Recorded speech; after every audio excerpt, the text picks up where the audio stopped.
investment that you have received of 16 crores, how do you plan to use it? All the vehicles that you see on road today need to be removed from the market. We replace that with EVs. Is there opportunity for enough players? Yes, definitely. I see like very few players which are there. This is something that the invention has been from India, and I'm sure that it is a proud thing for all the Indians that some technology like this has evolved from India. Even when I learned about this concept of retrofitting, I was quite excited. Hello and welcome to Trailblazers series. In this series, we will talk about ordinary Indians who have achieved extraordinary feats in their respective domains. For today's episode, we have an accomplished serial entrepreneur whose startup has shaken up the EV industry in India. Meet Sachin Anchan, the co-founder of Staria Mobility, an EV scooter startup which converts gearless petrol-powered scooters into fully electric units, as well as the co-founder and CEO of Geek Synergy Technologies, a software consulting company.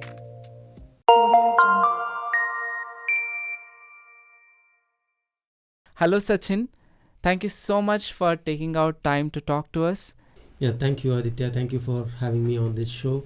Sachin, my first question to you is about the strategic investment that you have received from a Japanese automotive company of 16 crores at a valuation of 107 crores. Now, firstly, I would like to congratulate you on getting into the 100 crore valuation club. And it's an incredible achievement for any Indian startup. Now, please tell us about the importance of this investment and how do you plan to use it? Yeah, I mean, the strategic investment comes from a manufacturing giant by the name XCD. XCD is OEM supplier from Japan and who has been in this automotive industry for quite a time. So getting somebody on board like XCD is crucial because they bring in manufacturer expertise, they bring in the money of course, and also they bring in the distribution, which is the clients. They have been supplying to almost all the automotive companies in India. Sachin, the Indian electric vehicle industry is still in its initial phases and is projected to grow from $3.2 billion to $114 billion in the year 2029. And that's almost 35 times more. And it's already becoming a crowded market by big players like Ola, Hero, and Bajaj. So, where do you see yourself standing among these big players? Right. So, to put things together, right? So, you said it's 35x growth, right? So imagine this. Now we have so many petrol scooters on road, right? As per the government's policy by Niti Aayog, they want to like completely move to electric, right? Which means all the vehicles that you see on road today need to be either removed from the market and we replace that with EVs, or the other solution that we are suggesting, which is retrofitment, right? Now the question of whether is there opportunity for enough players here? Yes, definitely. There are. I see like very few players which are there. Even there can be still more additions to this that can happen in the industry. The market is so big that it can actually take up few more players into EV. Now, having said that, there are various players working across the industry, across various verticals and domains, right? So the big names that you told, and also the recent startups that you see who have raised crores and crores of funds together, right? So if you see, majority of them are either into, I can say majority of them are into wheeler market, right, and very few into four-wheeler market. Again, four-wheeler market you see giants, right, the multinational companies, the big giants in automotive industry who are there in the industry. Like any industry, like in general, like in any industry, I feel that in a given industry there can be like 3 to 4 big players, right? And the the sustenance of these these 3 to 4 players that I'm talking about. To give you an example, like for example, let us take mobile industry, right? We are talking about 5 to 7 years back when mobiles were newly introduced. The smartphones were newly introduced to the country, maybe 10 years back, right? So you had like a lot of these Chinese set which used to come at very cheap, right? You might have seen those flip phones, you might have seen those folded phones, right?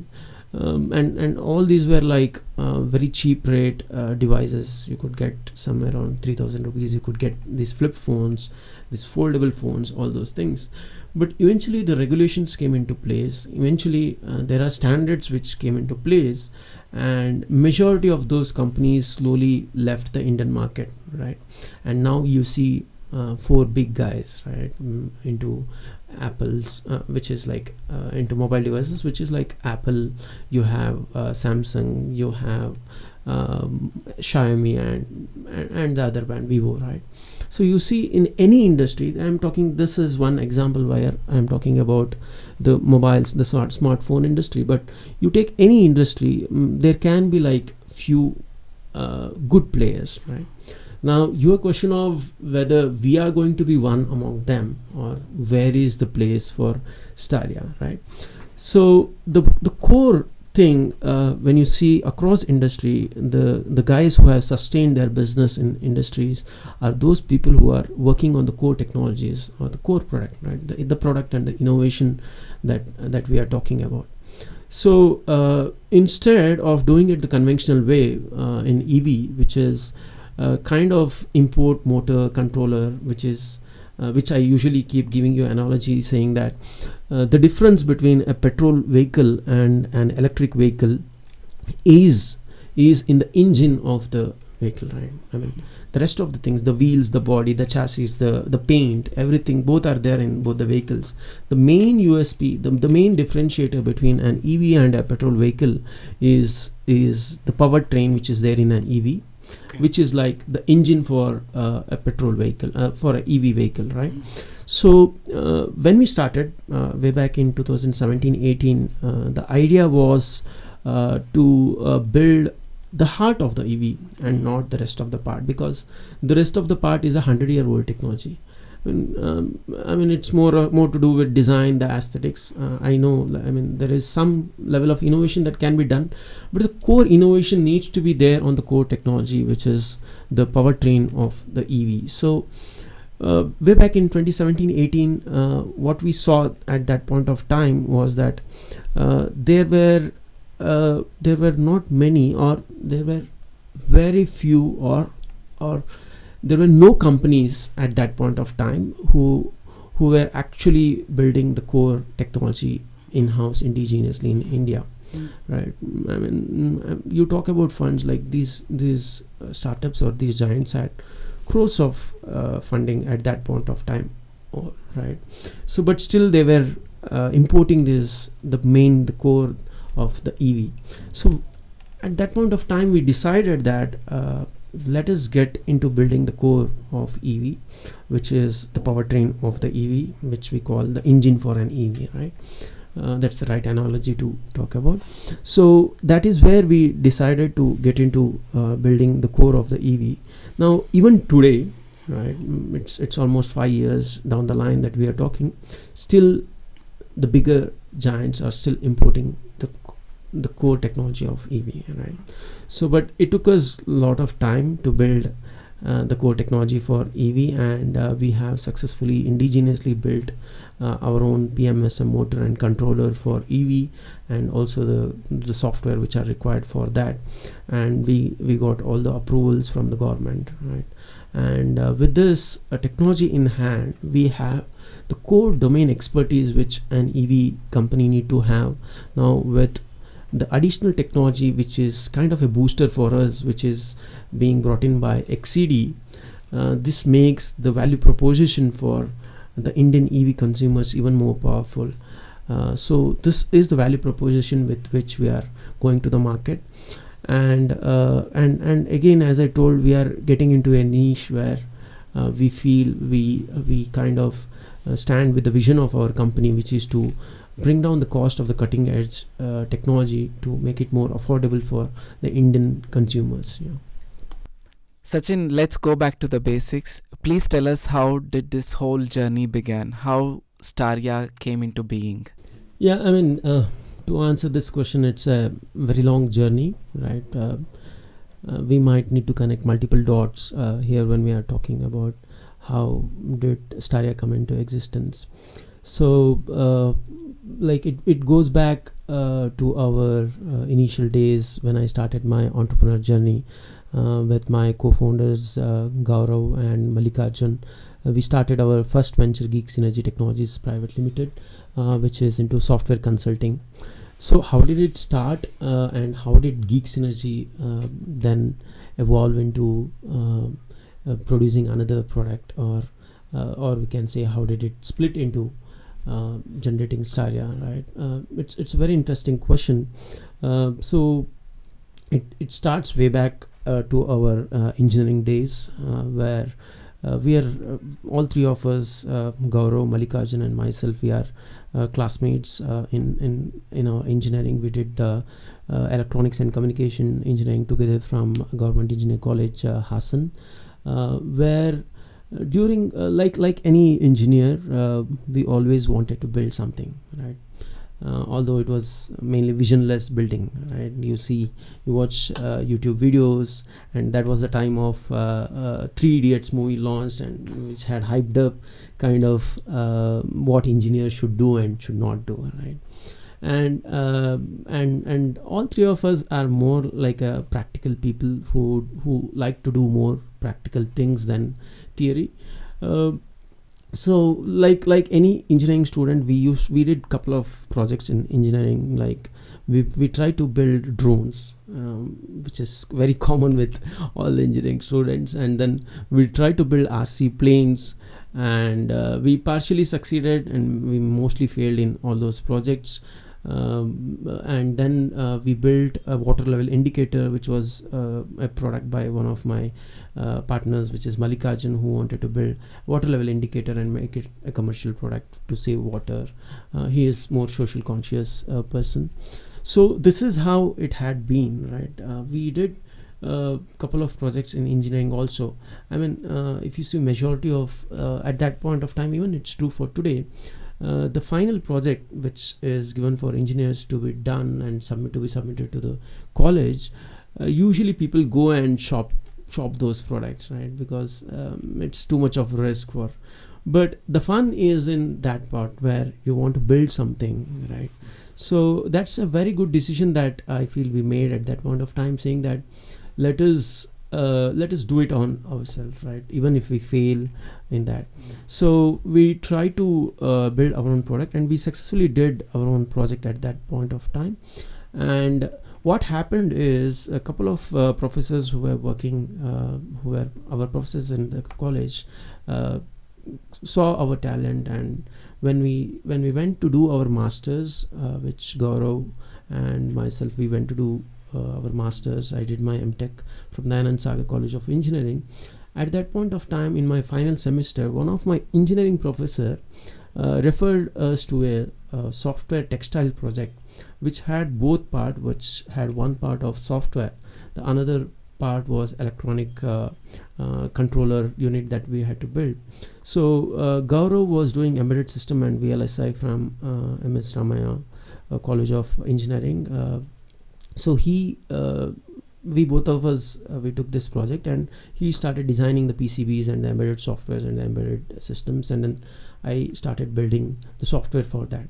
So that's how our first inception happened of this company, where I registered my first company during my final semester in MTech, and it was nothing related to money. I mean, I can say I made one of the dumbest decision at point of time, because and I also, it was more to do with doing something just for the fun of it, nothing else apart from that. No financial thought or no such wisdom was there at that point of time, but really enjoyed doing what we were doing, right?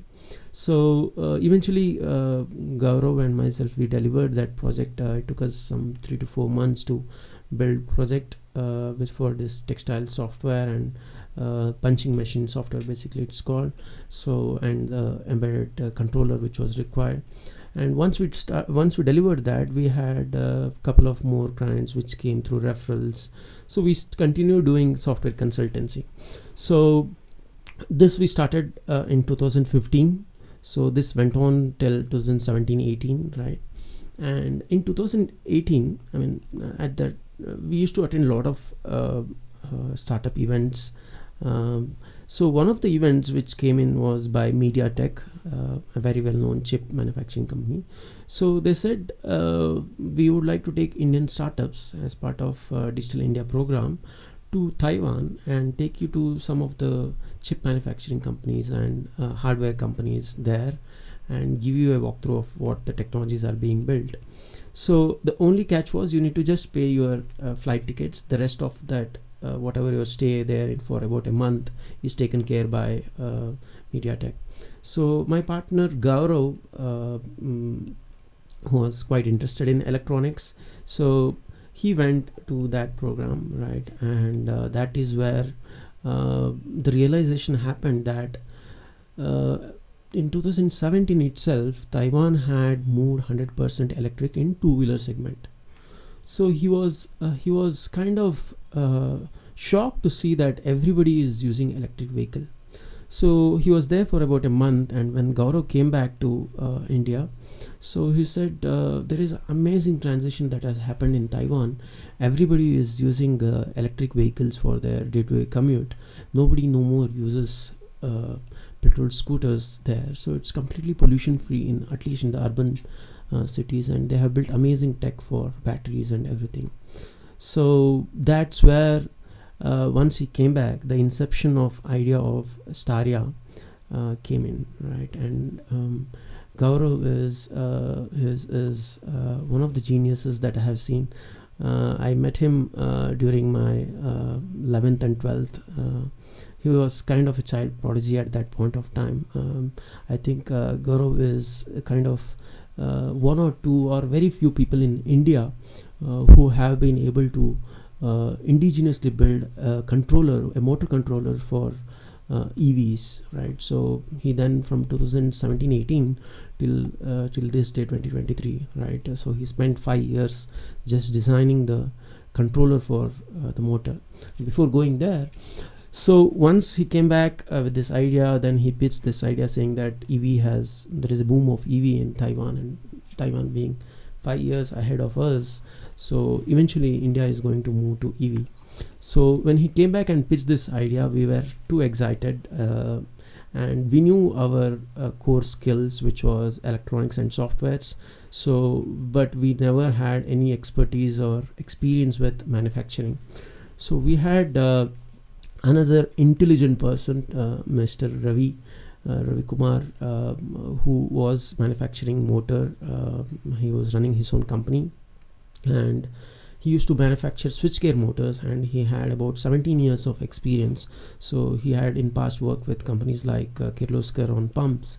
So we kind of, with Ravi also, we had worked on a couple of projects which had not taken off very well. So again, I think this is 4th or 5th project with Ravi. Then I went and met Ravi, and I told him that Ravi, EV seems to be an industry that we can all fit in. Like, we have our expertise. You are very good at motor, and we can build electronics and software. So what do you feel? So Ravi was up for it, and Ravi came. Ravi then eventually took this idea to next level, right? So he's the co-founder and CEO of Staria, an amazing intelligent brain. Gaurav brought the IQ that's required for the controller, which is kind of the brain for the EV, but Ravi brought in the heart for the EV, which is the motor. So together, so we were able to build India's first PMSM motor based controller, which is kind of itself unthinkable thing that we thought. So with this, we had a team of technical guys, but we lacked the financial skills. So that's where the CA for our company, which is Geek Synergy, was Mr. Bharat Rao, who is a chartered accountant by profession. And we then went and pitched this idea to Bharat, and Bharat then came in as the fifth co-founder to Staria. So Bharat brings in both his he invested as a seed fund in Staria at that point of time, and also he brought in the expertise, which is the CFO, which was required very much for especially the manufacturing companies. So those are the domain expertise with this 5 different people. So we formed a company in 2018 with the name Staria Mobility Private Limited. I forgot to talk about Mallikarjun. Mallikarjun is yet another interesting teammate. During our engineering days, again I was talking about connecting these dots, right? During our engineering days, Mallikarjun had come from really tough background. When I say tough background, from a rural place, he studied most of the time in Kannada and all, but he was somebody very conscious about social activities, or maybe like the key things that he did in college was taking care of plants, right? He used to bring the entire class together to do plantation in the college, right? A lot of philanthropy. Yeah, a lot of philanthropy, and also a lot of care towards nature. That's what his passion is. That's what he loves to do. So he was somebody who was taking initiative in everything, right? So, and he had been out to abroad working in a software company. So he then left that and he came back and joined. And Mallikarjun is kind of the spinal cord for Staria, if I can call that. And Bharat is kind of the glucose which was required for the body. So this is how the team got formed in Staria, and kind of I played a role of the blood, maybe, if we can call it like that. So that's how the Staria was formed. It's quite an interesting journey. I'm sure that every startup has its own inception story to talk about. Right. Yeah, it's like one thing led to another, and which eventually evolved over a period of now it's almost 8 years into what we are today. Yeah. Do you still call yourself as a startup? Because it's been almost 8 years now that you have already got the funding, second round of funding. So. Yeah, I mean, we are still a startup. Okay. We don't have a corporate hierarchy, or we don't we are not so structured in a way. We work like a startup, and we would love to be like a startup, because in this fast-paced world, it's better to be like a startup. And by definition of the government also, we are still a startup. And Staria, now it's 5 years old, 4.5 years old, so we are still a startup. Okay. We are now entering the market in a different way. Yes. That's very humble way of saying it. Thank you. Yeah. But I'm sure that, whatever the 5 years that we are talking about, it hasn't been an easy journey. I'm sure you have had your challenges to go through. Could you please, describe 1 or 2 challenges that you have gone through? Yeah, I mean, the biggest challenge with startup there are so many challenges. The biggest one is the finance part of it, right? I think for us, more than finance, the bigger chunk was the problem statement that we try to resolve, right? I feel even after 5 years now that many of the EV companies did not take the challenge of solving the core issue, which is building India's own indigenous powertrain, right? Or their own powertrain. The reason why they might have not chosen is it's so difficult challenge to take on for a startup, right? So instead, the easier part would be like to import the core components of EV and then maybe like build the rest of the part in India, right? So that's the easier solution. I think we kind of chose the toughest problem to solve at the first point, which itself made the journey to be so more tougher, because it took almost 3.5 years of developing this product. We started very small. We initially started from Geek Synergy office, and then eventually we took about 8 interns from MS Ramaya College of Engineering. So in turn also Ramaya gave us a small space within the college to operate, so we were given a shed there. So with this 8 interns and with Ravi and Gaurav working full time on this idea, so almost it took 3.5 years to complete the product development part of it, right? After this product development, then there is approval part of it, right? So when we built in 2017, when we decided to get into EV segment, so we thought, like, we also initially thought that we will launch our own EV product into the market. But then by the time we completed the product development, which is building the powertrain of the EV, which is the heart of the EV, so it was around 2020-21 we completed the product development. By that time we saw that market was too saturated and there were too many players in the market, that it was impossible for us to enter into that market with the funds we had in hand, because already there were so many companies which had raised a lot of funds and which had infused so much fund into marketing, into distribution, into everything, into manufacturing, everything. So we thought it's not a good idea to get into the new vehicle market, right? So that's where one of our co-founders, Mr. Bharat, who is a chartered accountant, came up with this brilliant idea, saying that, I mean, why do we need to build a new vehicle? Can't we remove the engine and put our kit into it?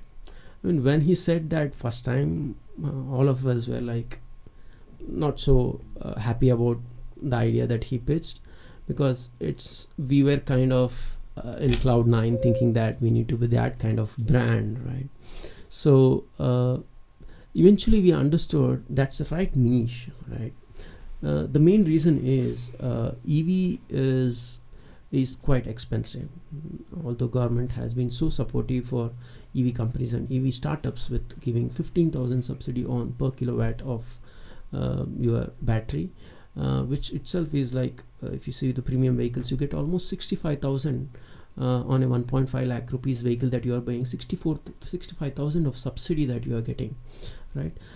Even then there is not mass transition of EV that has happened. The main reason is the cost of EV is almost double the cost of your petrol vehicle. I mean, for a common man in India, they think like, I can buy 2 petrol vehicles instead of this, right? Or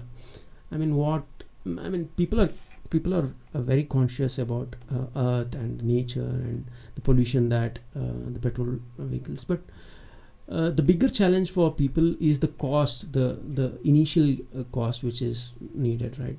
I mean, they're very much for EV, but when they look at the cost of the EV, then they think that oh, it's so expensive, I cannot afford it. At what cost am I going to sacrifice my budgets or my expenses, right?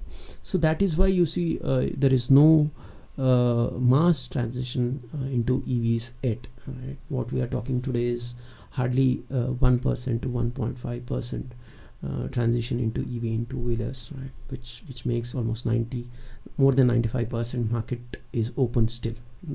One of the main reason is cost in India. So when we decided, once we had this the core engine or the heart of the EV, right, the powertrain with us, so then we decided not to get into new vehicle. We made a conscious decision of getting into retrofit.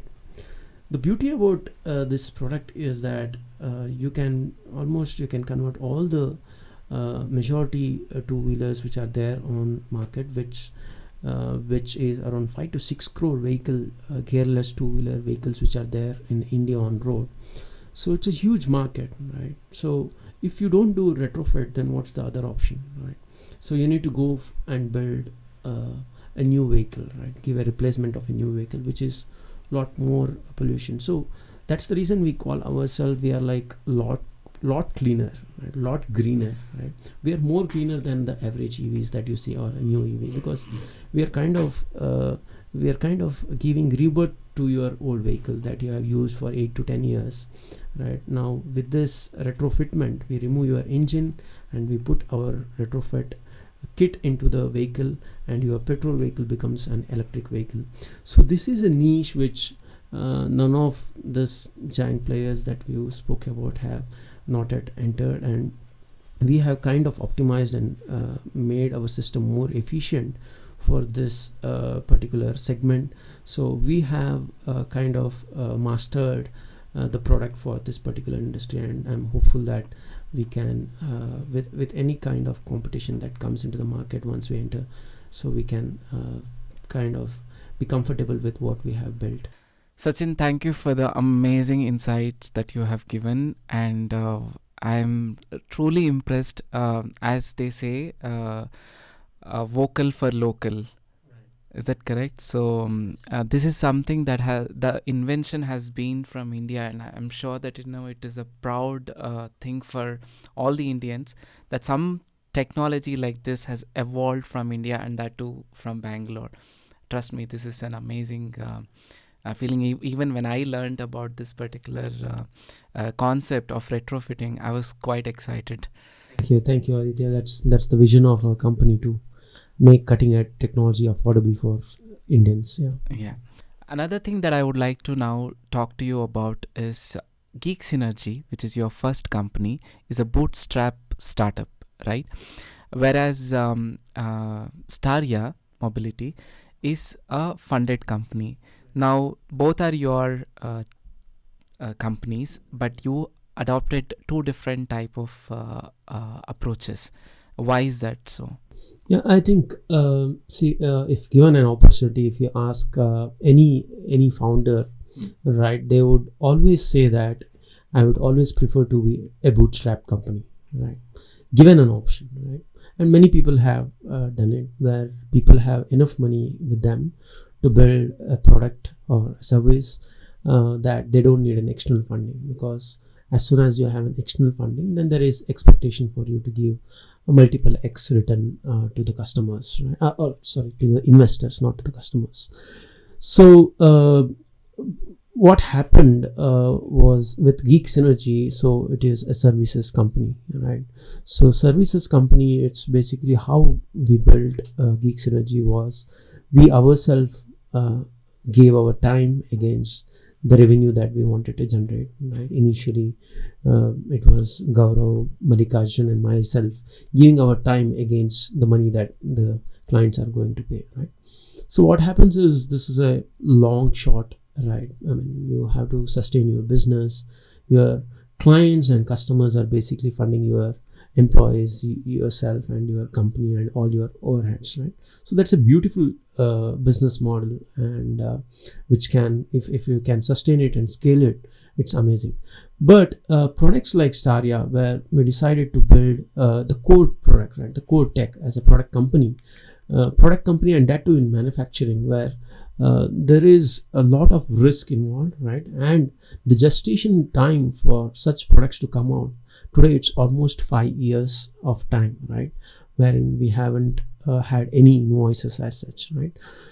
How do you sustain a company for 5 years without any pay from customers, right? The only way out is investments. So we are very glad for the initial investors who supported us, and so that's the difference I feel. And also with Geek Synergy, it was services, so we used to build things and we used to get.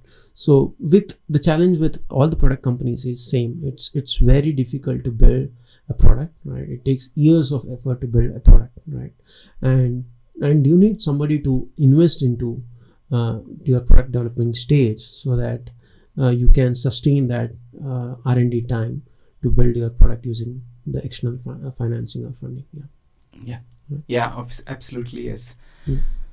Sachin, till now we focused on your professional journey, but please let us know about your childhood, and then how was your childhood and your dreams and aspirations, and did you always wanted to become an entrepreneur?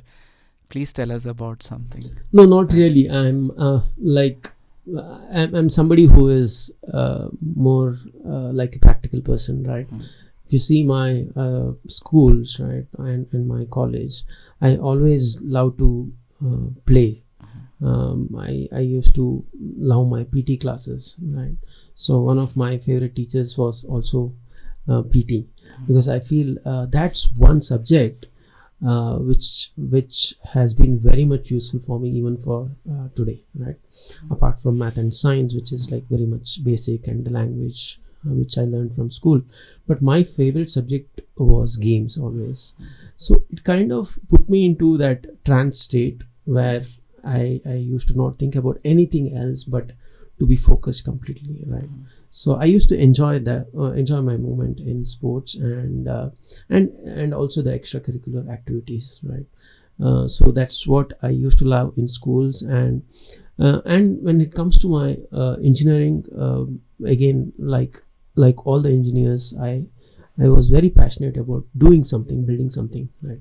Although we were visionless and we didn't know like what to build and where to start with. We kind of watched all the videos and some impact from 3 Idiots. Everybody wanted to build drones, and we tried building drones, and we built RC planes in college, and couple more project in college. So these are kind of passion that I had, which is towards building product, and then towards sports, and then towards entrepreneurship. It happened during my masters, where I told like I registered my first company Geeks Energy Technologies Private Limited in my final semesters during my masters. But the plan in my masters was to go abroad and do PhD, and there was a very good professor who had helped me with the research which was required for you to apply abroad. So at that point of time, I had I think 4 to 5 co-authored international papers which I had published. But fortunately or unfortunately, we were 2 people, 2 master students who wanted to go and do their PhD abroad. But I was the unlucky one who could not make it due to many reasons. So my other friend who made it, and he is a PhD now from US. So once this happened, my 1.5-2 years vision at that point of time in my masters was to like do enough work to help me get my scholarship and seat for a PhD. But then all of a sudden, when things did not work, so, and also as soon as all the doors were closed for my PhD, I could see this one door which was opened by my engineering professor, who came up with the textile software and electronics project. And somehow I had the willpower at that point of time to make that decision, and my mindset was in the right place at that point of time to take up the challenge of entrepreneurship. So that's how my journey started into entrepreneurship. Yeah, that's awesome. Yeah. So any entrepreneur, whenever they start a journey, right, like they say that in India, 1 out of 5 startups only sustain, Right. and It's one of 10, I believe. 1 of 10. Yeah. So, but without a strong support system, it is very difficult for a startup to sustain. So now, in your case, what was that? If you could tell me. Yeah, I mean, definitely support system would be a add-on, which usually kind of second generation entrepreneurs get. But I and my partners, we did not have that support system when we started. I think the biggest support system for us have been our clients and the employees and the team that we have. and definitely the family, right? The first biggest challenge that I see when you're talking about entrepreneurship or doing your own business, especially in South India, right? Trying to convince your parents, right? Which is the first challenge, right? But somewhere at that point of time, I had made up my mind, and also since we had the support from the client, right? We had a project in hand, so it made things easier. Although I feel I made an emotional decision, and it was a foolish decision. If you see way back then what I made, but now I am very happy about the decision that I made, because entrepreneurship gives you a lot of freedom, especially for your mind to think on new ideas and create your own thing. So there are a couple of people who have played really crucial roles in our journey. There was the entrepreneurship cell, which was there at Dayan Sagar, which was headed by Dr. Lakshmi Jagannathan. She helped us a lot in the initial stage. My engineering professor, Professor Panduranga HT, who gave us the first project, was kind of helping us kickstart, right? The best help that an entrepreneur can get is a referral to a business, right? So, or a business which is already converted and somebody is giving to you. So that's what happened with our first customer. So Professor Panduranga helped us get that project. So those were the support. And coming to family support, the support has been immense from the family side, from all of our family side, because running a business with too much commitment is very difficult. I mean, so that's also an advantage that we had, because we were young, and at that point of time none of us were married, so we had a very less commitment, right? So that is one of the reasons why we could bootstrap, I feel. I mean, we did not even put even for a bootstrap company you need some investor to put in money. So this was purely customer or the clients who invested or gave us projects, right, with which we started our company. So overall I can say it was the support from the customers, it was support from the professors who helped us in the initial state, and then the family, and yeah, that's how it has been overall. You finished your college, straight out of college, you got into business, you started your entrepreneur journey, right? But do you miss working in a company structure where you just had a 9 to 5 job, and then you have your weekends off? Do you ever miss something like that? Miss, maybe like I should have experienced that. So I have never experienced that in first hand, right? Yeah. So I really don't know how it works, but I really enjoy the journey of entrepreneurship, because every day you get new ideas and you run behind it, and then you fail and you learn from that, and it's a privilege to meet entrepreneurs, right? I mean, it's a privilege to meet you too, who have kind of every entrepreneur has their own domain expertise and knowledge, right? And the reason that they are there where they are is because of the expertise, the knowledge that they bring in. And when you happen to meet day in and day out too many entrepreneurs, right? I meet almost an entrepreneur every day, right? So the level of expertise, the level of knowledge, the wisdom that an entrepreneur has is very encouraging, right? I have this very small thought that I recently got from somebody who said, like, the first guy who ran a 100-meter race under a kilometer race under 4 minutes was in 1960 or something. But as soon as that person broke that record, there were hundreds of people who broke that record in next 2 to 3 years, right? For all this while, people thought like it's not possible, and once that was achieved, so people could see that and do it, right? Repeat the same thing. So that's the beauty of this entrepreneurial journey. When you meet a fellow entrepreneur and you see that he has succeeded, right? Hey, I met him, like he seems to be a very common man, right? Common person, and if he can do it, right, then I can do it. Right. Right. So that's the take. I think we should take out of this entrepreneurial journey, amazing journey. Yes, yes. Sachin, how do you see the entrepreneurship scenario in India? India is going to be the third largest economy in the world very soon, and entrepreneurs are going to be in the forefront. So, how do you view this whole scenario? Yeah, I mean it's great, right? It feels very proud to be in this point of time here in India, where we are seeing a lot of progression and progress in startup ecosystem specifically.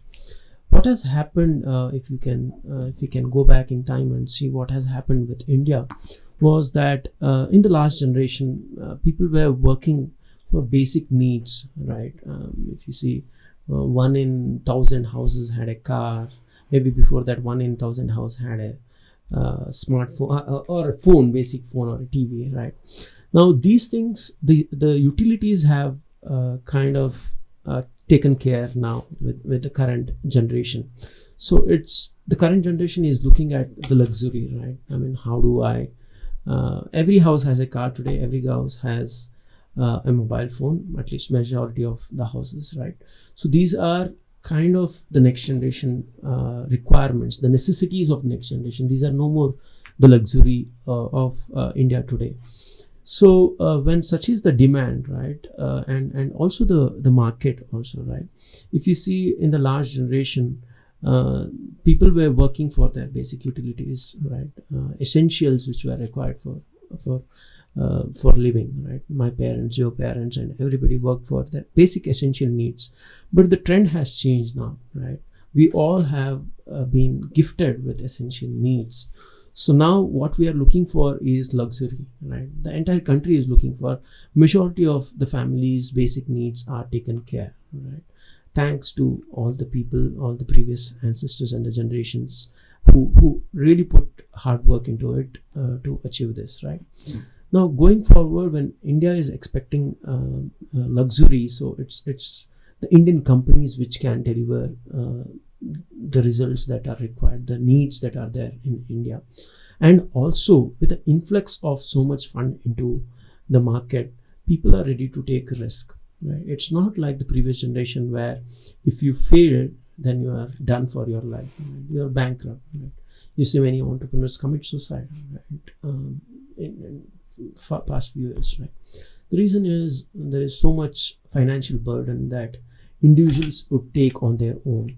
Now with influx of so much fund and with so many new VC firms coming in, with such a beautiful ecosystem built, the risks are less, right? So because of which you see a lot of new engaged entrepreneurs coming in. People 22, 21, that's the right age for people to get into entrepreneurship, because when you start a company after 30 with a lot of personal commitments, your personal commitments becomes overhead for your companies, especially bootstrap, early stage startup, right?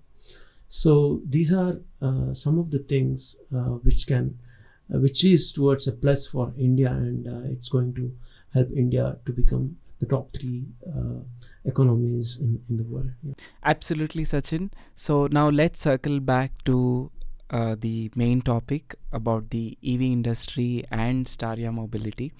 Now, what is the collective vision for Staria? And then, or I would put it like, where do you see yourself 5 years from now?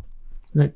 Yeah, very interesting question. And we have been getting the similar questions from potential clients of ours, asking like, where do you see is Staria going to be just into retrofit industry, or are you going to also make a new vehicle? Right. I mean, the way we think is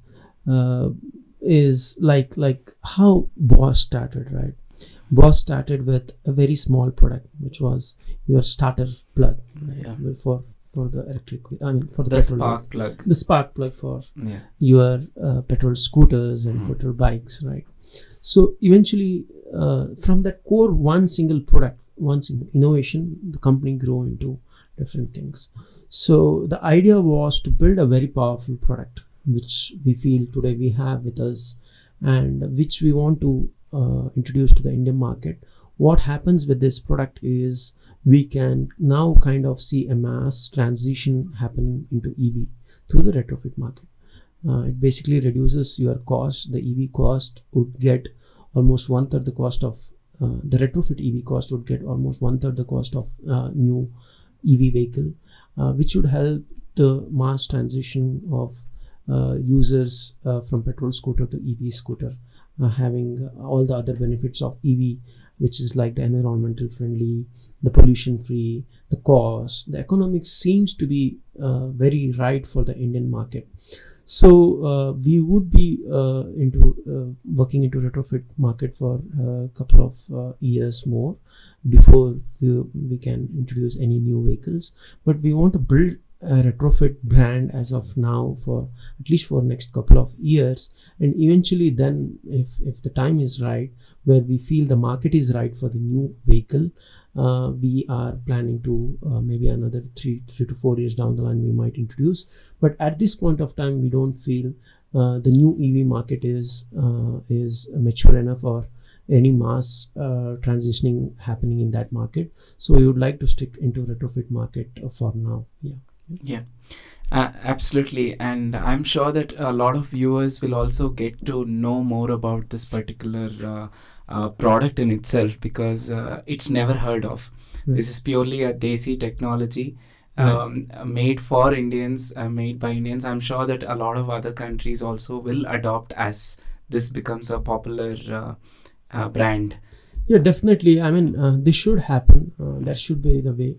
It should not be like it should not be a one generation kind of product, right? I mean, I have at our home we have furnitures which were owned by our grandparents and grandparents, right?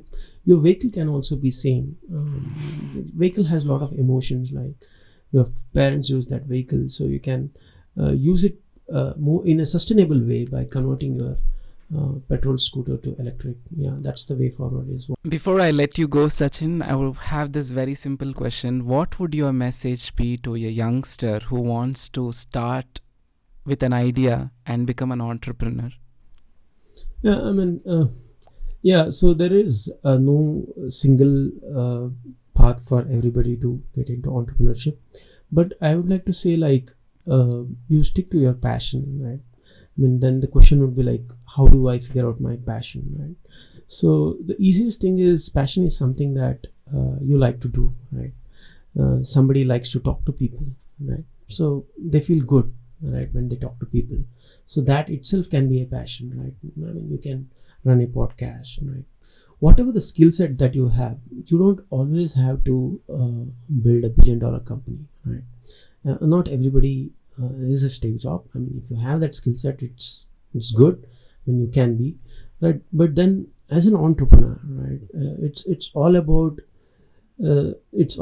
pursuing what's there in your mind, right? Pursuing what's there in your mind and spend years in pursuing that, right? And try to achieve it, right? So what happens during this process is that you will not have all the core skills required to build a company, right? So you might be a great singer, you might be a great artist, or you might be the best brain in the world, right? But your passion and entrepreneurship can be merged when that can be commercialized, right? When that can be sold, right? If you are a great singer and you sing in a concert or you sing for a movie, then your life would be a lot better, right? So I mean, the effort cannot happen in single shot. You might need to start, say, for the same example of a singer, you might need to start with your own YouTube channel. When people recognize your talent, then you are a brand, right? Then you eventually. But for all this to happen, apart from your core skills, there needs to be one more very important skill which is very useful, which I always feel is very important for anybody who is having a financial challenge, right? That one skill, if you have to focus, is, I would say, is your sales skills, right? If you are an amazing painter, unless you sell that paint in the greatest museum possible, you will not earn much of money, right? So you need to have a great sales skill, right? to make sure that your idea or your product is successful. But if you don't have the sales skill apart from your passionate, whatever your passion is, then find a team or find a person who can sell your product or sell your services, right? So that is one key thing. And many a times I feel that entrepreneurs in general, including myself, right, we always started being dumb, right? That's the reality, right? If you ask me today, am I going to make a decision of bootstrapping, how I did my Geek Synergy and started? It was foolish decision. It was an emotional decision. It was not at all a logical decision, right? So I was kind of foolish at that point of time, which I did not realize. But then the cycle of entrepreneurship is like that. You start something with being so dumb and foolish about it, but then your experiences with life will teach you, and you kind of become a student of entrepreneurship, and you learn from the market. And once you learn, the next stage is you start receiving earning from that learning, right? And eventually the cycle repeats. Eventually you become so complacent, and then you again make a dumb decision, right? And then again the cycle repeats itself. So this is a beautiful journey of entrepreneurship. So those are my two advices to young entrepreneurs. One is, apart from your passion, stick to your passion first. Stick to your passion, and then be great at sales, because it's very essential. And then the third thing is, don't think that you need to come up with a brilliant idea at the start itself, right? Yeah. Your idea will become brilliant with time. Yeah. To add to your point, there's nothing wrong in being foolish. As the saying goes, stay hungry, stay foolish. Yes, that's right. Yeah. So Sachin, I must say that it was an absolute pleasure talking to you today, and thank you so much for taking out the time to talk to us. And we have been so grateful that you accepted and agreed to come and talk to us in this show. And we had Avatar Studios as a creative agency. We had the privilege to work for Staria for an ad film, and then trust me, it was an amazing journey. In fact, even when I learned about this product itself, it's something really, like, I was like, really, is this really possible? Can you really convert a petrol vehicle into a electric one? So absolutely, this genius idea must be known to a lot more people, and I'm sure that the company Staria Mobility will be a success, and of course Geek Synergy as well. And thank you so much again. Thank you Aditya for having me here. And yes, the idea is to build something from India which can help Indians. And I also hope the viewers who are listening to this podcast can look at us and say that, hey, if this person can do, then we can also do it. So and I feel every Indian is gifted with a lot of intellectual potential, and we should definitely help each other to build the country and build great products for humanity as well, right? Yes. Thank you Thank you so much. Audio Jungle.